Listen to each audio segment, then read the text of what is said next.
Saat ini Anda kembali bersama kami di segmen Sehat di Tengah Pandemi, tempat Anda bisa bertanya seputar kesehatan. Kalau Anda mungkin ragu ya untuk pergi datang ke rumah sakit karena pandemi COVID-19. Anda saudara dapat melayangkan pertanyaan melalui Instagram kami di @sapa_indonesia_kompas_tv 1 hari sebelum tayang. Atau hari ini Anda juga bisa telepon interaktif bersama kami di nomor telepon 021 5366 0500. Pagi hari ini kita sudah bersama dengan Dr. Kemal Hastobroto, dokter spesialis ortopedi. Selamat pagi, dokter. Pagi, Audrey. Ya, dokter, langsung kita bacakan pertanyaan pertama ya dokter ya, yang sudah kami Boleh. ambil di Instagram. Yang pertama dari flex.wahyu. Pagi dokter, saya mengalami skoliosis tulang belakang. Apabila saya tidak berobat, apakah bisa bertambah parah dokter? Oh iya, jadi gini, harus dilihat dari usianya dulu. Apakah ini usia sedang pertumbuhan? Pada umumnya, skoliosis itu lebih banyak pada wanita. Terus pada wanita itu mereka lebih cepat tumbuh daripada laki-laki. Jadi mungkin sekitar kalau misalnya umur 9 tahun, 10 tahun, nah itu lagi cepat-cepatnya tumbuh tuh. Kan kalau pada wanita lebih berhentinya tumbuh itu juga lebih cepat berhentinya. Jadi mereka mulainya jadi juga lebih cepat. Kalau misalnya sudah melewati dari usianya ya, lebih dari yang udah nggak nambah cepat, itu masih aman. Karena kita maksudnya aman dalam artian mungkin kan itu ada kriterianya. Apakah dari sudut-sudutnya bisa diukur, perlu operasi yang paling mentok ya, biasanya di atas sudut 50 derajat. Kalau misalnya perlu cukup berenang apa gitu, biasanya di bawah 20 derajat. Di antaranya cukup pakai alat bantu yang untuk di badan, body cast namanya. Jadi tergantung usia sih. Terus memang kadang-kadang dilihat keluhannya itu biasanya sesek atau cepat pegel. Terus yang utama sebetulnya postur kesehariannya. Jangan miring-miring kalau misalnya duduk apa gitu ya.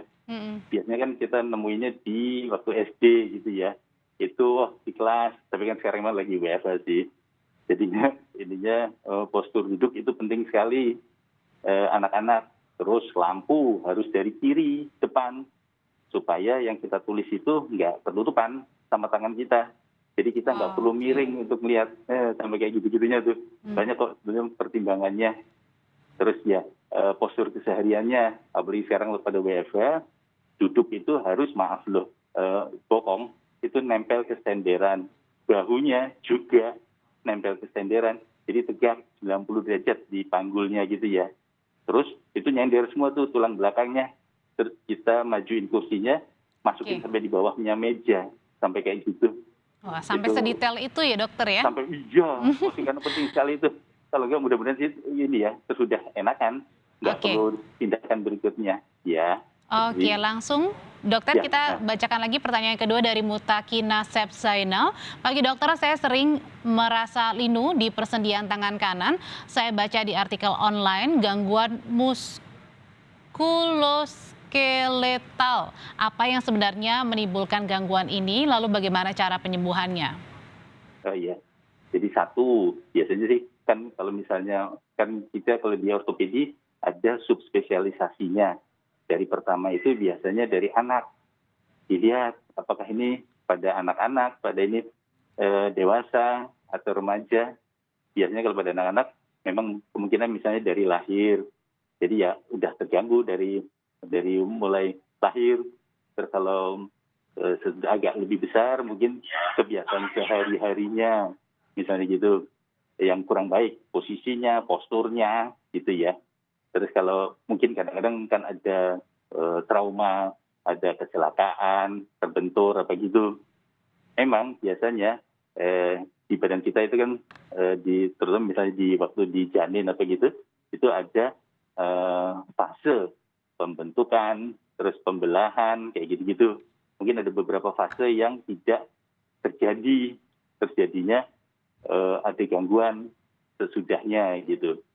Tapi pada umumnya kebanyakan sih karena trauma. Jadi repetitif trauma ya, gerakan yang terus-menerus yang nggak begitu ini juga kurang baik sebetulnya. Akumulasi, terus setelah beberapa bulan baru ada keluhan kayak gitu-gitu.